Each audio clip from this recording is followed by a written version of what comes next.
Hello, everyone. Thank you for joining us today. Very glad that you have chosen this session, and I am very pleased to welcome Kimberly Buchberger. I'm sorry, did I mispronounce it? No, that's good. Buchberger. Buchberger, thank you. And today's session is called Steps for Setting Up a Classroom Mentoring Initiative. And you'll notice that in the chat, I have pasted a welcome and a message about closed captioning. So if you would like to have closed captioning for this session, you can click on the link that's provided there for English captions. And we also have some support in our session today. We have Tiana and we have Amrita here so that they can also just do a double check to make sure that we have captions available. Before I turn it over to Kimberly, Amrita or Tiana, do you have anything to add or to say about captions?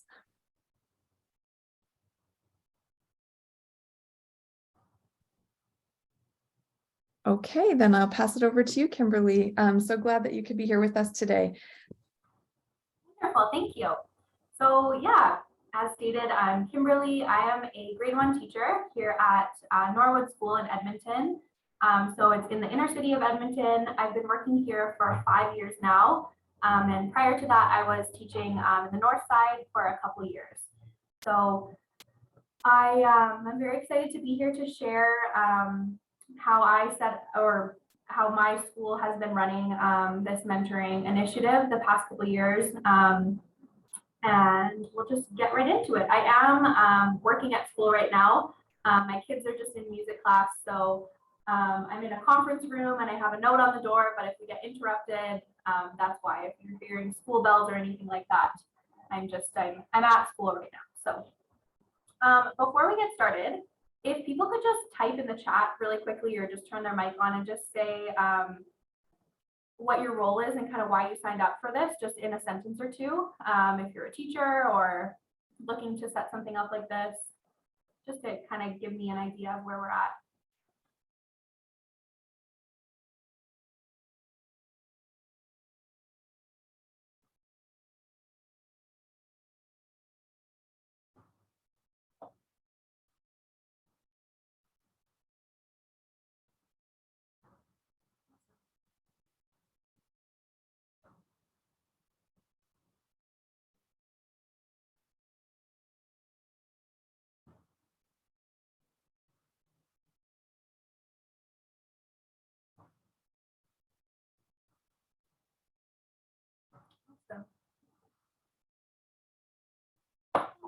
Thank you.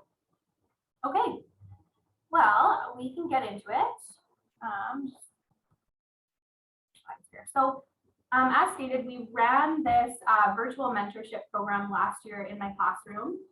So it was a virtual program because of the COVID restrictions that were in place. But I do think that there's lots of takeaways too if you wanted to run this in person as well. So it can kind of go both ways. We are going to be running it in person this year, which is really exciting. I'm really excited to see how that transfer is. So I was the grade 1 teacher last year, and then we matched up with a grade 8 class, another inner city school that's just a few blocks away. And so our students were matched grade 1 and grade 8, and we met once a week for about, I think in total it was about 45 minutes a week. At the beginning it was a little shorter just because it took a little while to get logged onto those computers. So I think exploring the option of running a virtual program is pretty neat, just because you can connect with classes in different cities, different places, and it also keeps the cost down for busing and whatnot. So if you can't be meeting all the time, maybe you meet sometimes, and then other times you can be meeting virtually, which is kind of cool. I was pretty skeptical at the beginning, especially with grade 1s, but it ended up working out really well. So I'm excited to share kind of what we did. So here at Norwood School, we're extremely lucky to have amazing partnerships. And one of the partnerships that we have is with Big Brothers Big Sisters.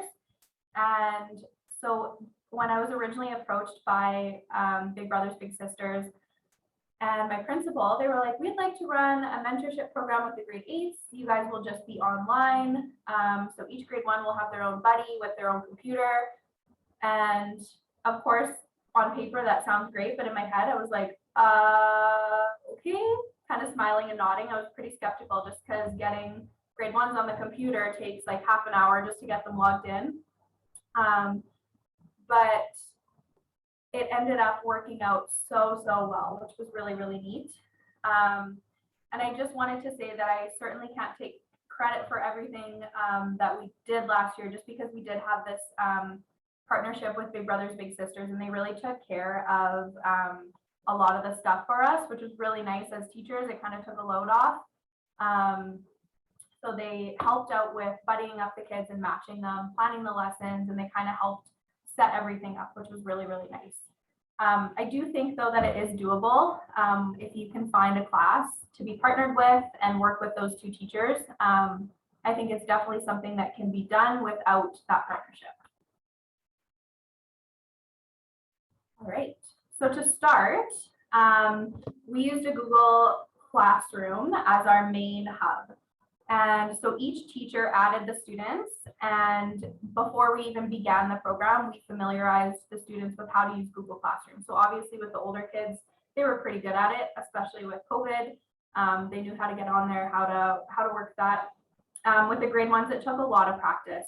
So just basic logging in and logging out, joining the classroom, closing and opening tabs was, oh my goodness, such a feat, but we got there. And even just sharing their screen. So just these little things, it took a long time, but again, we got there. When we actually met with the grade 8s, the link was always the same. So we put it up on the Google Classroom. They'd always go to the same place and join that one link. Everyone would join one big link together, and then we'd put the kids into breakout rooms. And we found this worked really well. When we put them into breakout rooms, we'd put them with their buddy. And that way we could kind of pop in and see how things were going. And we can also easily put another kid with another group. If there was attendance issues or someone didn't show up or someone had to leave early, we could just pop them into another group. So we found that joining that one link worked really well.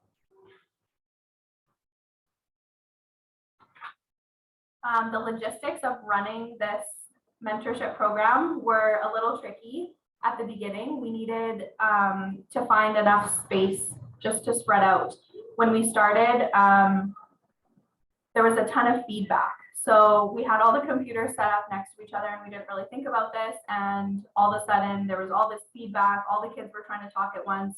So that's something also to think about, is just having enough space and make sure that you can spread the kids out. So that they can have conversations and they can not have all of this feedback. We did end up purchasing headphones, and that solved our problem. And also just having enough space to move around, because with our little ones, they needed to have wiggle breaks. We needed to add in movement time. And so if they were just sitting in one specific location, it made it really hard for them to get up and do the dances and the movements. We learned very quickly what worked and what didn't. And by the second meeting, things were running smoothly, which was lovely. So when we started to match up the buddies, we did send home some forms.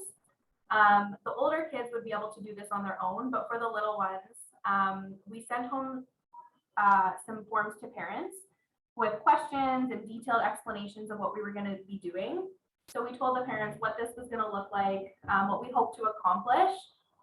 We told them that their child had the opportunity to connect with a positive role model in the community, and that they would be working on improving their communication skills and their literacy and their math skills. So just giving parents a heads up of what exactly was happening. And we also informed parents that we would be providing students with training in healthy relationships through a group training opportunity. So I will talk a little bit about that. We put them through a little training session so they knew what to expect and what was appropriate and what wasn't. So on these forms, we talked a little bit about the child's interests and dislikes, what they'd want to see in an older buddy, what do they like talking about. So that was a big part of this, especially with COVID, I've noticed with my students specifically, they have a really hard time just talking and having a conversation, a back and forth conversation with someone. And so that was something that we really, really wanted to focus on. So we asked parents, what do they enjoy talking about, just to get them started. Another thing that was on that form was just learning needs. And the teacher also gave some input on this. So I wrote that down for my grade 1s, and we also had the grade 8 teacher do that.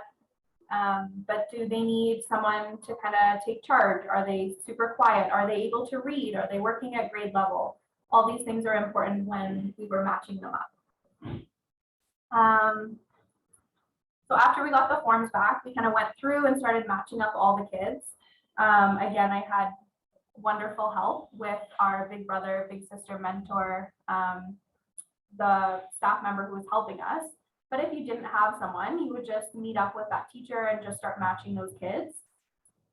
And some of the examples of things that we had to think about when we were matching students was, we had a student with a severe speech delay, and she wasn't very easily understood. So instead of putting her right next to an adult or something, we actually just put her with another little. So we called them littles and bigs.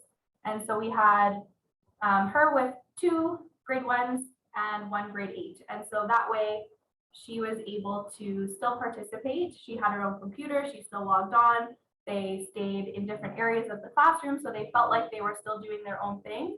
But if she needed some support, it was available. Another thing to think about is when you're matching them, attendance. So especially in the inner city with kind of a transient population, we have students coming and going all the time. So if we had students who were continuously absent, we would just place them either in a group of 3 or sometimes even a group of 4, just so that they would always hopefully have someone. And another really important part of this, for me especially, was just that the big buddies really rose to the challenge. So we didn't need to pick the best of the best or the kids that had the best conversational skills. All of them really rose to the challenge, which was so amazing to see. Even those quiet grade 8s got to come out of their shell and have this opportunity. And I think that's so important, especially with everything that's been going on these last few years. Just giving them that opportunity to shine was really, really cool to see.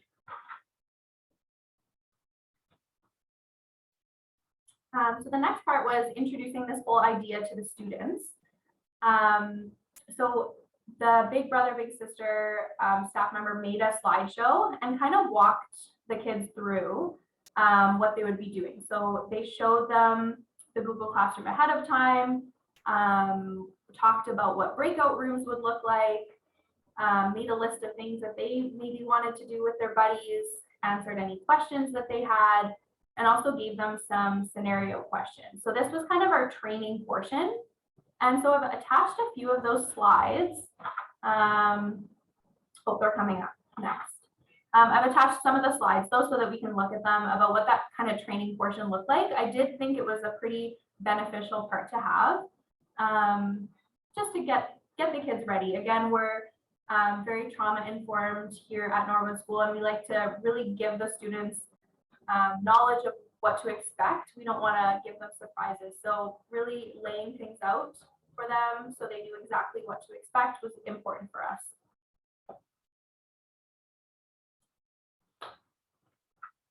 We wanted to make sure that we had established some really clear boundaries. Again, this was something that was really stressed heavily by Big Brothers Big Sisters. But I think it's a really important protocol to have. So if you're doing this on your own, I think just cover your bases and make sure that you talk to the kids about these clear boundaries, just to make sure everything's covered. So we talked about how this was strictly a school relationship. We're not going to be sharing online usernames or meeting at the park after school or giving out our phone number.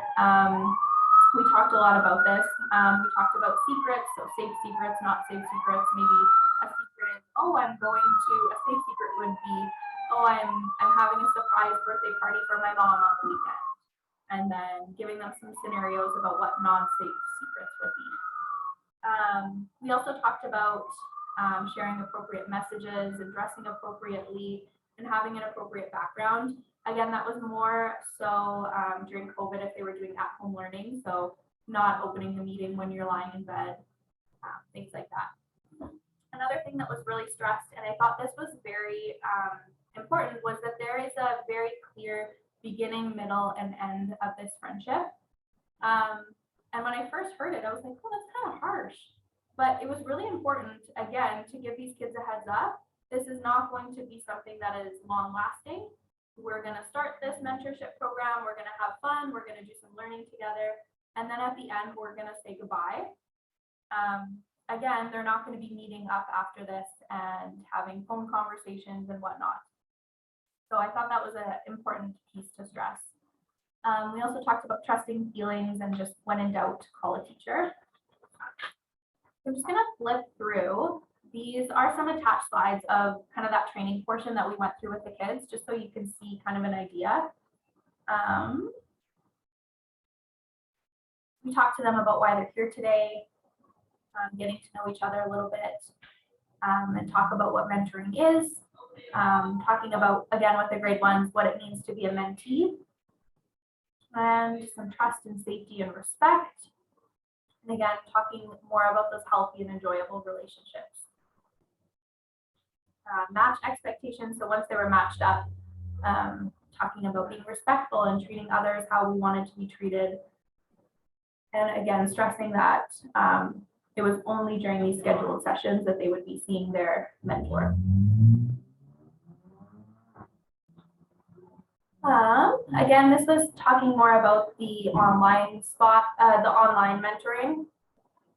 So finding a quiet space, only sharing appropriate messages, dressing appropriately, don't invite other people to join your session. Again, this is for the virtual, but I think if you were meeting in person, having a slideshow and doing a little training session would also be key. I'm just going over some basic Google Classroom tips. Again, these were gone over many times with our grade ones before the program started. I think probably a couple weeks before we started, just learning about Google Meets and all that stuff. This is another slide they put in there, just talking about the different parts of matching them up. And again, stressing that beginning, middle, and end of the friendship or the mentorship. And then we talked about just really bringing it down to kid level, what makes a good friend, what makes a bad friend, and being kind to your mentor, even if they're, reading a book that doesn't really interest you. Again, these are all things that our little ones just need reminders of. Talking about healthy relationships, voices and choices, so following your gut, and if there was something that was happening that just didn't feel right, to always come and find an adult. We often had more than one adult in the room when we were doing this, just popping around, making sure everything was going smoothly. But we did tell the kids, of course, just come up to us if anything was going on. We talked lots about boundaries, the lines that we don't cross, having personal bubbles, and having important boundaries set with your buddy, and just making sure that you can always exercise your voice and choice. And then this was kind of a more fun part of the training. We did some scenario questions. I just put a couple in here. But when I'm joking and laughing around others, my boundary is, and then talk to the kids about what the answer would be. So obviously not embarrassing and hurting their feelings. When you're on the computer. So again, if you weren't doing this virtually, you could tailor these to however your program was. But I think giving them some scenario questions is another way just to kind of prepare them. And then this one, your friend always wants to do the same thing, but you want to do something different. What should you do? Again, you can feel free to use the scenarios and whatnot, and to just tailor them. Obviously, the grade 8 presentation will look quite a bit different. Just trusting your feelings, talking about the good and bad secrets like we talked about. Okay, I feel like I've talked a lot. Does anyone have any questions before we keep going? I don't see anything in the chat, but if anyone does have any questions and just wants to turn their mic on.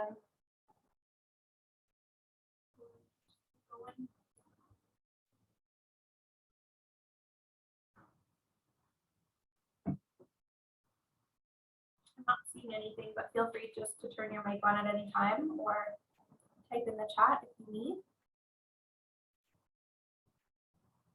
Okay. So we did have the opportunity to meet up with our virtual buddies last year towards the end of the year when COVID restrictions loosened a little. And it was such a cool experience. So it was near the end of the year and they got to meet and they made each other a little gift. So we did a little art project and a card and they got to go. The big buddies came to Norwood School. We went and did some playground games, did some parachute games. They had a treat together, exchanged gifts, and then read some books. So it was a really sweet opportunity for them to actually meet in person. And it was so cool just because they had built such a great relationship through the screen. It was really neat to have them meet in person. So with the restrictions obviously loosening, especially with schools, there might be a greater opportunity to do way more of the in-person stuff.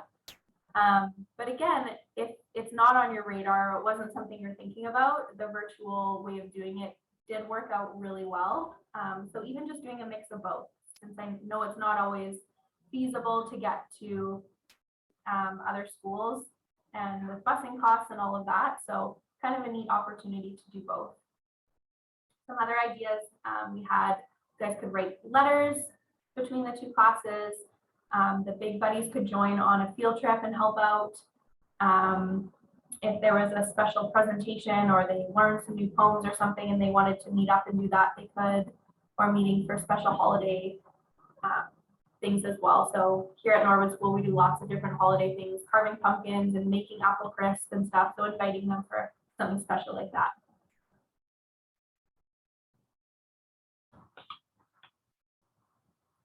All right, so when we started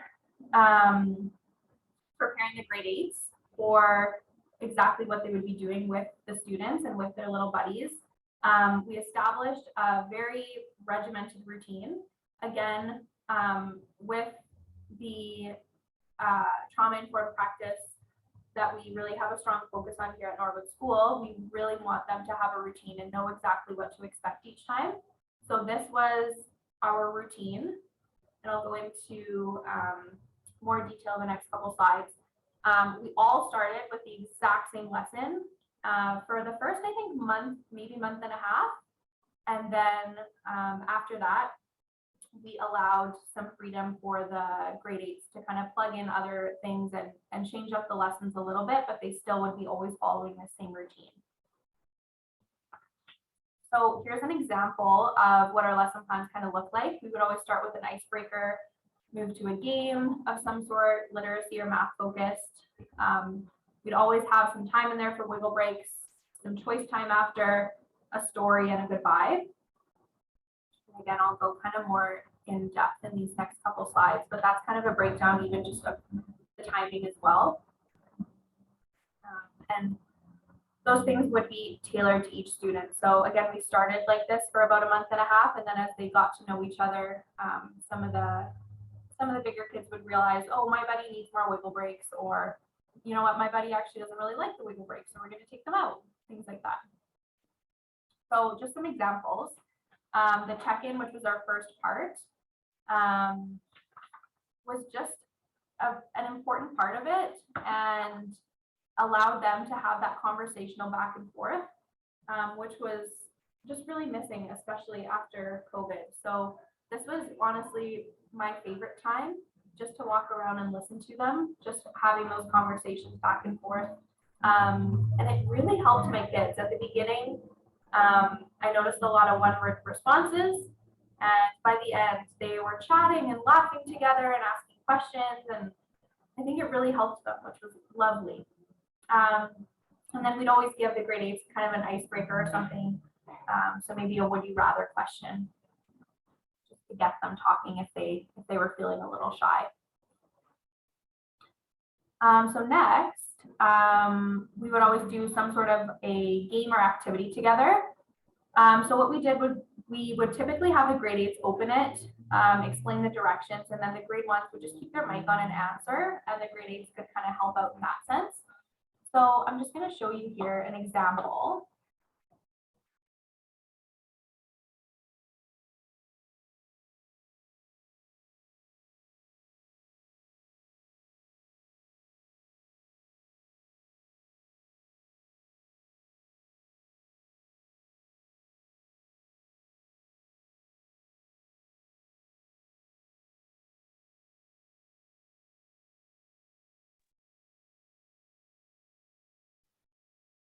Excuse me, Kimberly, I'm just checking to see if maybe you have gone to another screen, clicking on one of those links.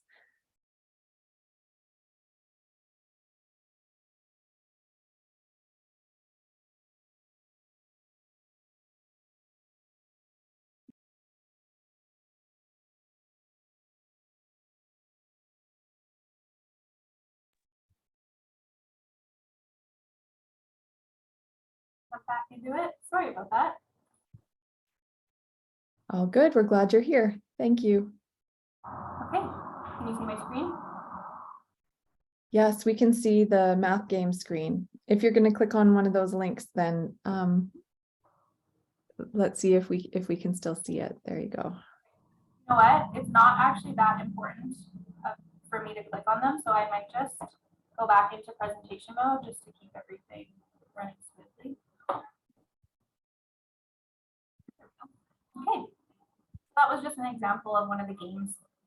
And then we'd always play some sort of other game. So ABC Yeah was a fun website to go to. And we would have the grade 8s just put the link in the chat box. We'd give it to them ahead of time, and the grade 1s would open it and share their screen, and then they could play the game together. There's lots of websites where you can play 2-player. I'm not super tech savvy myself, so I just found the basic ones. They would share it and just kind of talk about the game together. Do it that way. Again, just some more examples. A wiggle break, we would often do just YouTube dances or those Go Noodle little mini workout circuits. We did find that we needed to have wiggle breaks, so having those little ones sit for that long was really hard, especially at the beginning when they weren't used to it. So they really enjoyed the wiggle breaks. And we always liked having some choice time for them. So they could put up a picture on the screen and play I Spy with it, or play with whatever's in the background of their screen. They really enjoyed that. They could both draw a picture and share and reveal it on the screen together, or tell a joke or something like that. So giving the kids a little bit of autonomy in what they were talking about, and having some choice time built in there. They really enjoyed that. And of course, we'd always have a story. We use the site Epic Books a lot. We also have subscriptions to Raz Kids here at Norwood. So our little ones would share their screen and read a book at their grade level. Or of course, just reading a real book. I just attached one there, but I'm not going to click it because I don't want anything to happen and we get disconnected again. And then we'd always just have some time at the end to say goodbye, talking about their favorite part from the day, what do they hope to do next time, and if they had any plans for the weekend, things like that. Again, just stressing that conversational part and the importance of that.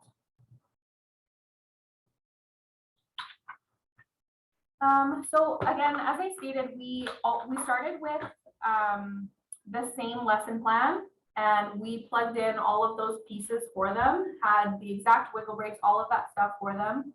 And then eventually, the hope was to give that responsibility to the grade 8. So once they got used to it and how we kind of ran things, giving them that opportunity. So some of the buddies, again, noticed that they needed more movement breaks, or that they were reading at a higher level, so they needed to pick different books for them, or they had different learning needs. if you were doing this in person, I think you could do lots of the same stuff. So still having choice time, reading, and activity, movement break. Again, I would just say that following a routine and having them know exactly what to expect each time made it easier on the little ones, and even for the grade 8. So having them know exactly what to expect and know exactly what they're doing gives them a little more confidence as well. And then of course, with the grade 8s, when they started planning their own lessons, just making sure that those things were pre-approved ahead of time, making sure all the links were pre-approved and the wiggle breaks and whatnot and books were appropriate.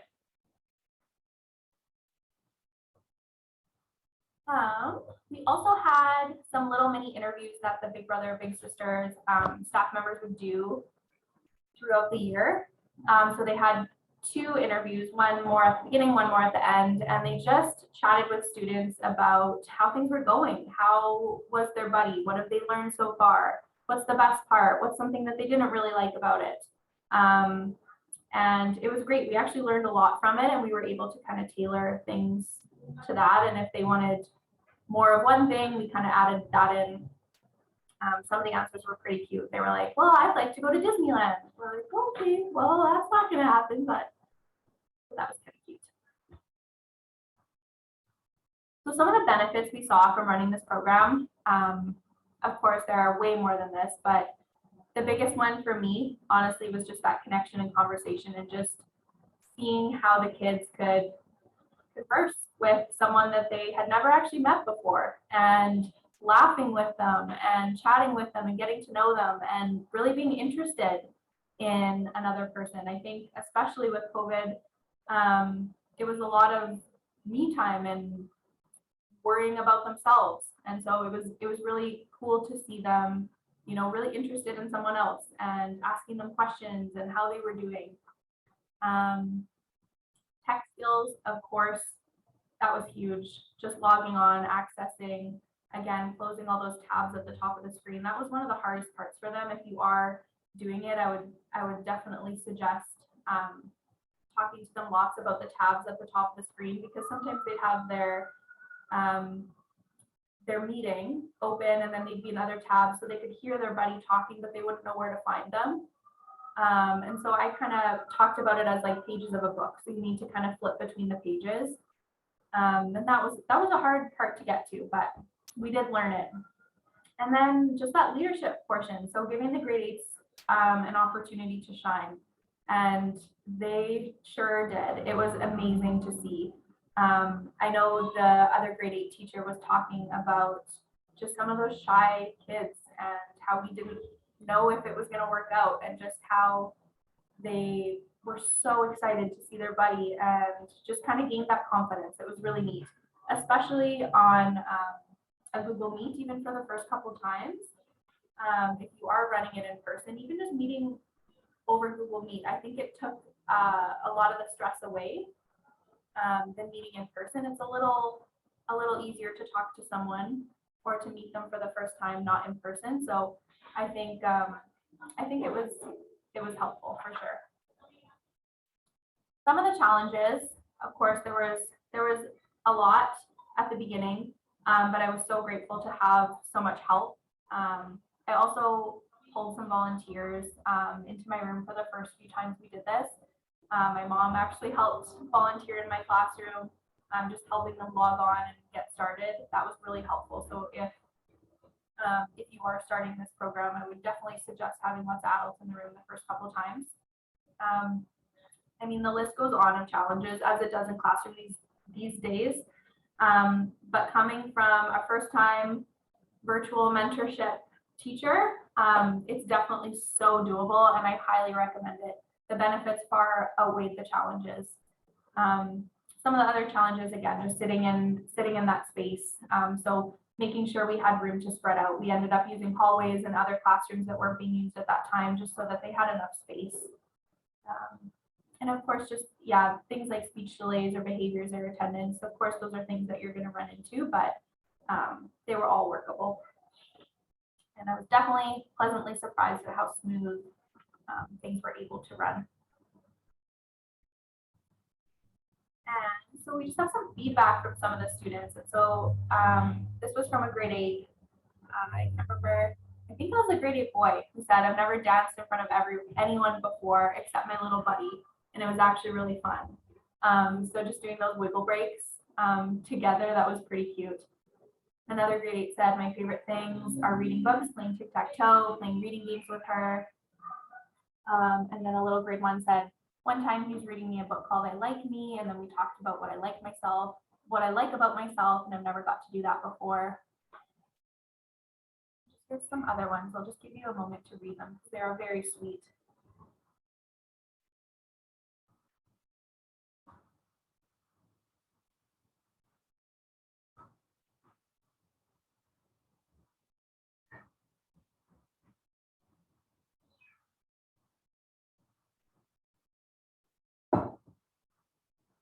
These were some of the things we got back from doing those mini interviews. I would suggest doing those throughout the year because it's pretty cute what they say.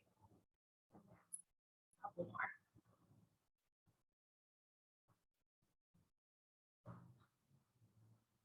I love that one at the top, just talking with each other. That's actually my favorite part.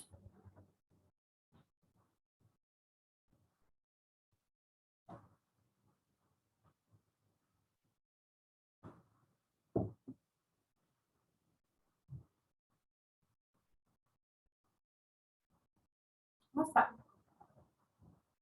So that is all I have. Sorry, I tend to talk a little bit fast, especially once we get going. But if anyone has any questions or comments or wants to share about a program that they've started or anything like that, feel free to type it in the chat or just turn your mic on. Kimberly, I have a question. Yeah. I was wondering if it looks like you've embedded some choice for the students as they were going through. Did you and your partnering teachers or with the grade 8s, did you sort of plan out what would happen for each session, or did they take the lead in planning what was going to happen during those opportunities? The grade 8 teacher did most of it, again, with the Big Brother lead. So I didn't have a ton of part in that. I think if you didn't have a Big Brother, Big Sister lead person or someone running your program, there would be a lot more conversation between the two teachers.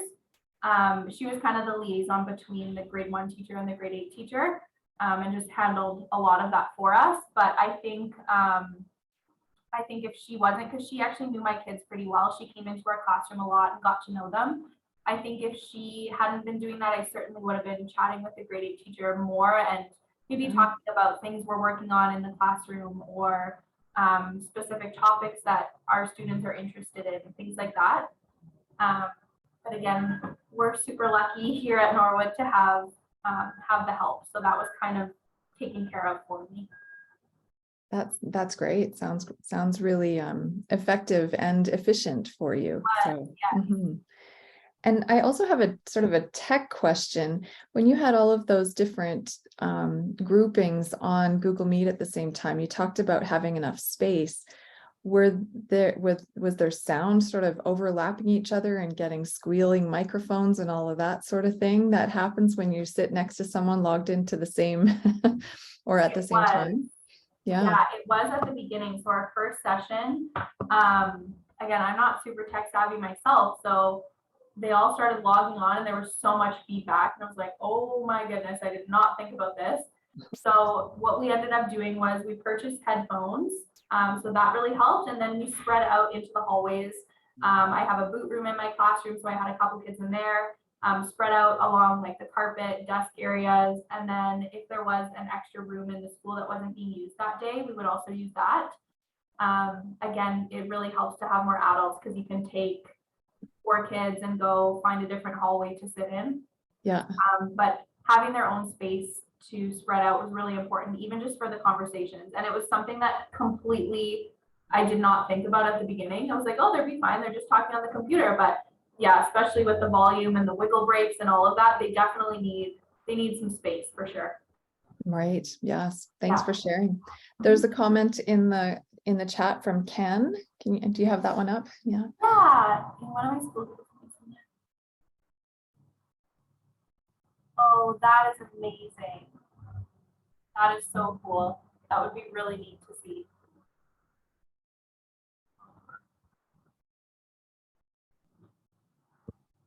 Very cool. I'm curious, is anyone planning on starting up a mentorship program this year? I'm actually going to be going on mat leave, so I won't be here for the whole year with my kids. But we're starting again with that same school, again with some grade 8s, and we'll be doing more in-person stuff. So that'll be cool to see. I'll have to check in with my the person who's taking over for me and see how that's going. Oh, thank you. Well, I'm happy to stay on here and answer any questions if needed, but that's all I have. If you do want a copy of this presentation, I'm more than happy to share it. If you just want to maybe type your email in the chat, I can copy that down, or may I suggest if it's a Google slide deck, or do you want to just put the link to it in the chat, if you don't mind? Yeah. Mm-hmm.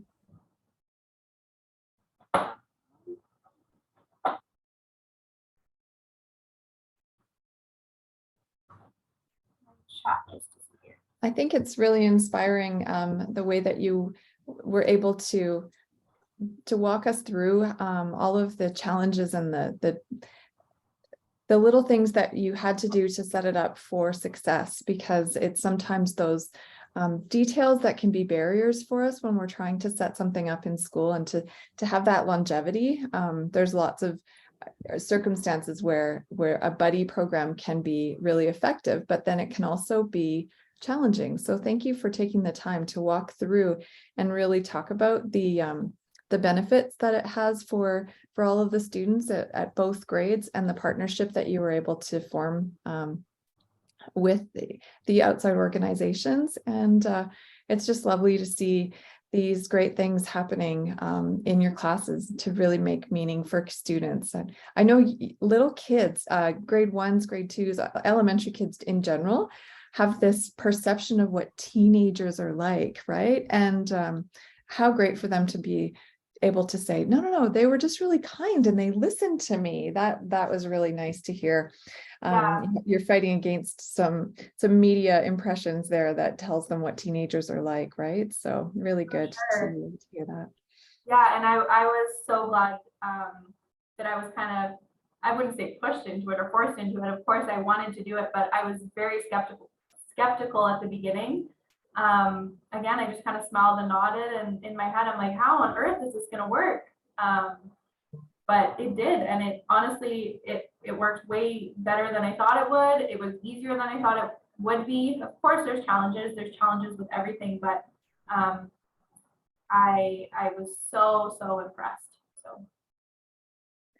Well, thank you very much for sharing your experience with us all today. And oh, there's a question that came up for you in the chat, Kimberly.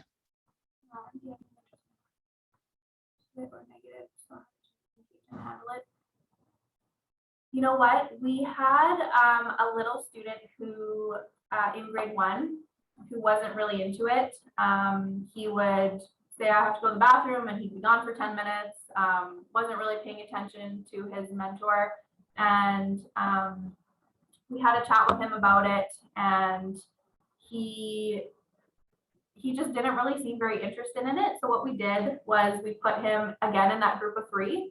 And then throughout the experience, and once he actually got to know his mentor, he ended up loving it and was looking forward to our buddy time more than anyone, I would say. But at the beginning, it was a little bit hard to engage him. So just putting him in another group so that the grade 8 felt like at least someone was listening to him. Again, I think with any of those kind of more challenging situations, just putting them in a bigger group really seemed to help. And then just having an adult kind of nearby, because that stuff's definitely bound to happen. But again, it was pretty cool to see at the end of it, he was very, very attached to his buddy. So we didn't have any issues with the mentors though. That grade 8 class was pretty amazing. It was very, very neat to see.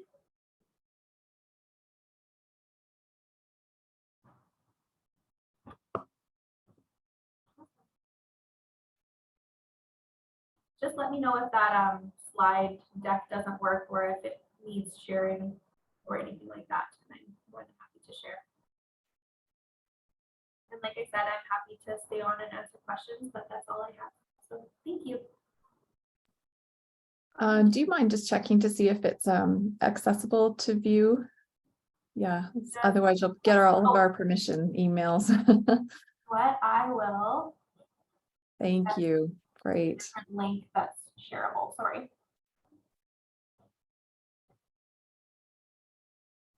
Great. Thank you. Perfect. Are there any other questions or comments or compliments, kudos to Kimberly?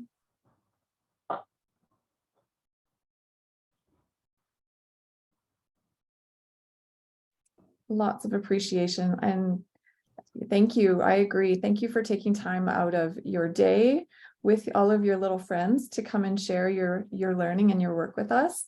I think that sharing teacher practice is one of the best ways that we can learn and grow from each other. And so thanks for being willing to open your doors and let us come in. Very, very much appreciated. I'll attach my email to the presentation as well. If you do run into any issues or you have any other questions, feel free to always email me. I'm more than happy to chat or set up a Google Meet or a Zoom meeting or something if you wanted to chat more in detail about something that you're trying to set up. I'm more than happy to share my experiences or help out if I can.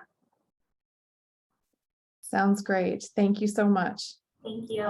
Enjoy the rest of the conference, everyone. Take good care.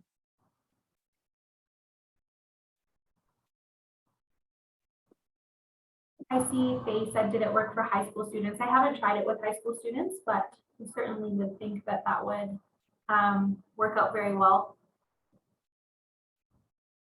My experience was just with that grade 8 class. So.